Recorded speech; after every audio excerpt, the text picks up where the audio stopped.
What's up YouTube, Yu-Gi-Oh! Galaxy, and today I'm going to be doing the first episode of something that may become a video segment. If you guys like it, if anyone likes it, please comment down below so I can know if I'm doing a video you like. This video is going to be like, what if something happened on the ban list and it was able to make a deck come back and be playable again? Would the deck have an impact on the format that we're in? And would the deck see play on a competitive level at all? And the first deck I'm doing it with, the card that would be coming off the ban list would be Glow Up Bulb, and the deck would be Plants. In these videos, I'm going to be doing a quick deck list and go over some of the basic combos, and then just say whether or not I think the deck would be playable in the format we're in. Of course, these videos will be a bit different after September, or hopefully they'll be a bit different after September 1st. But yeah, quick deck list. The one Glow Up Bulb, the one Spore, the one Dandelion, the one Lone Fire, the two Debris, the two Tengus, two Thunder Kings, two Tour Guides, three Veilers, three Mexies, two Caius, one Gores, one BLS, two Econs, one Book of Moon, one Dark Hole, one Heavy Storm, one Monster Reborn, one for one Foolish Burial, one Pot of Avarice, one Scapegoat, two Bottomless, two Fiendish Chains, one Judgment, one Warning, and two Torrential. Now, what does the deck do for basic combos? Well, one of its basic combos is Glow Up Bulb with Tengu, Glow Up Bulb and Tengu both on field, sync, make TG Hype Librarian, Tengu gets Tengu, Glow Up Bulb mill. If you mill Dandelion, you've done fantastic. But let's say you don't, because that's too much. You synchro with the Tengu again with the Glow Up Bulb after you use its effect. You make a Cataster, you draw a card, so you went +1, technically, kind of. If you do mill the Dandelion, though, you could synchro with the token with the Glow Up Bulb and make Formula and go +2.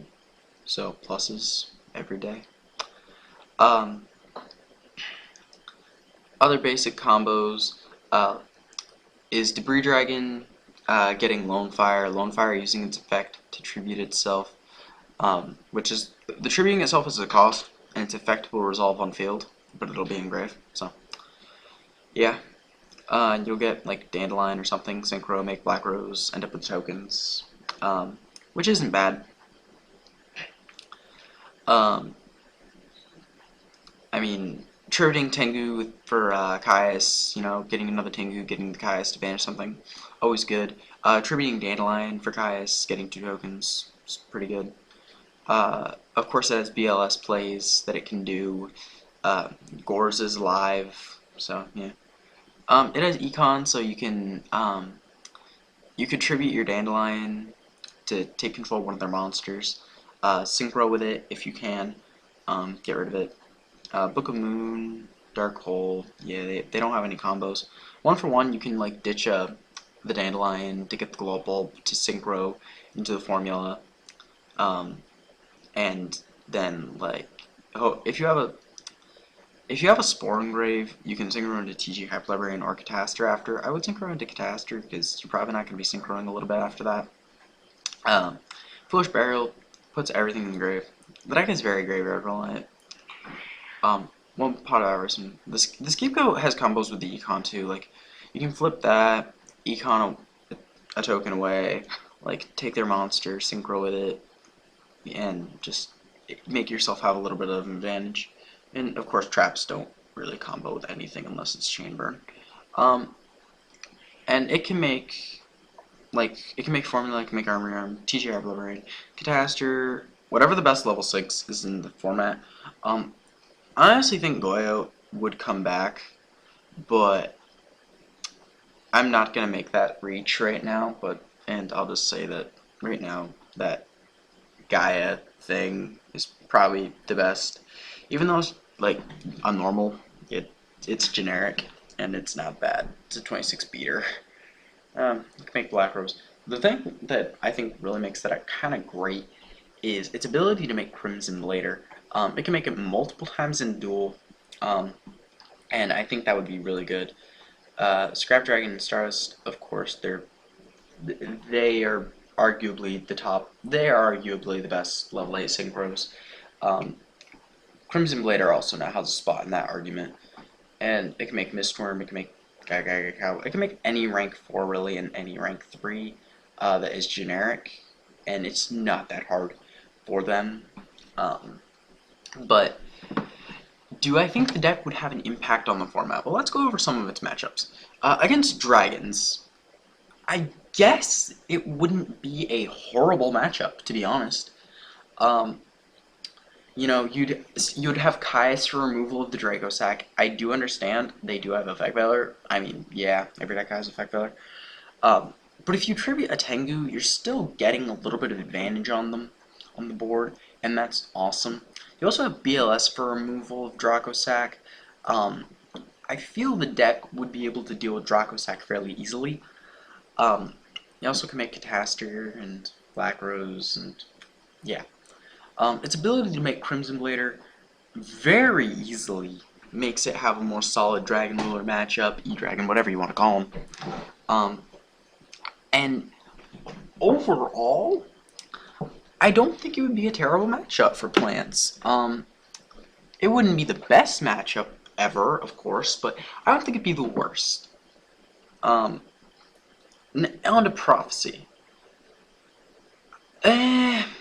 It would be an interesting matchup, in my opinion. If Prophecy is still relevant after the ban list, they might play Crazy Box, so they can side EEVs. I don't know. But overall, I think it would have a decent Prophecy matchup. I mean, you have Veilers, Phoenix Chains for, you know, the Spellbook Magicians. You have Thunder King for everything else. And it's not like this deck is slow. You have plenty of draw power, even though it doesn't really look like it, but there's plenty. TG Hyper Librarian's all the draw power you need. And things take other things out of the deck, like it's good. So overall, Prophecy matchup, not terrible. Evil Swarm. Evil Swarm would have a field day with this. They would just enjoy playing plants all day, every day. Overall, I see it being plants' worst matchup ever, and I mean, like, yeah, I mean, there's plants when they were best deck with the bird. When plants were the best deck, there was not a matchup they had that was as scary for them as Evil Swarm. And make sure I don't time out due to inactivity. Ophion would be a problem. It would be a straight up problem. I do think, however, they might be able to deal with Ophion. Not easily, but I think it could be done. It does have Econ, and that is probably going to make all the difference for them, because they can just flip Econ, you know, tribute a Dandelion, take control of an Ophion, and then tribute it for, like, the Caius. Actually, in that case, that's a bad example, because they would just tribute the Dandelion and banish the Ophion and go make them lose 1,000 life. That's a bad example. But they have Dark Hole, they have Bottomless, they have Fiendish Chains. And I don't know, I think it would be the worst matchup for them, but I think they'd still be able to maybe play through it. I don't know. It'd be hard for them. There's no doubt about that. It would be a terrible, terrible matchup. But overall, maybe they could win. It'd be hard, but Mermails. I honestly think plants would have a good Mermail matchup. they're both graveyard reliant, so they don't have to worry about one throwing in defissures or macros from the side. Um, and I mean, it can make Crimson Blader again against them, attack over something. If they attack over a Mermail Abyss Megalo with a Crimson Blader, Mermail aren't going to win that game. Because what's going to end up happening is the plant player is going to pass turn. If they don't have Dark Hole, they're going to lose. Because they're going to either have to set something to protect their life points, which is bad because Crimson Blader will get its effect again. Or not do anything and risk losing. Overall, neither of those options are good for them. And, I mean, it would just be terrible. I'm not positive how a Crimson Blader attacking over a Linde would work. I'm not sure about that. I think Linde would get its effect. Hold on. Oh, yeah. No, it would work. Yes. What am I thinking? No, Crimson Blader is only during their next turn. Yeah. Okay, I'm losing my mind too. Overall, solid Mermail matchup in my opinion. I think it would pretty easily beat Mermails. Going on to decks that could come back if Dragon Rulers and Prophecy and them fade away. There's Windups, Inzectors, Macro Rabbit, and Heroes. Macro Rabbit would have an easy matchup against this. They would play less hand traps if Macro Rabbit became relevant, I believe. Inzectors, I see this deck going 50-50 with Inzectors, depending on who opens better. I mean, better than 50-50, like 75-25. Because Inzectors I think would be less consistent. Heroes didn't do much against this deck before. And Windups. I think playing 3 Veiler and 3 Mexi would kind of do in Windups. With 2 Fiendish Chains and, yeah, Econs, everything. But yeah, I don't think they'd have a chance. That's my opinion on plants.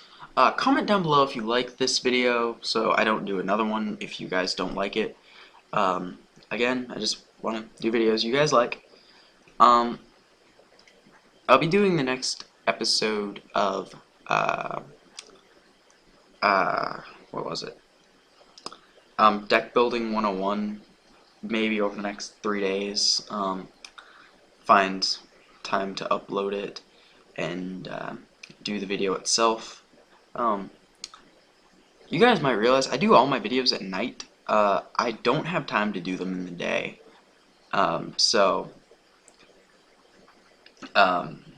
It will take a little bit for me to get that video up. I'm probably not going to have a video up over the next 2 days. But just comment down below. Tell me what you want to see. And if you don't like segments I have going right now, tell me so I don't do any more of them. Because, again, I don't want to make videos you guys just don't like. But, yeah. Like this video if you feel appropriate. Subscribe if you feel it's appropriate. And thank you guys for watching. And I will see you later. Bye.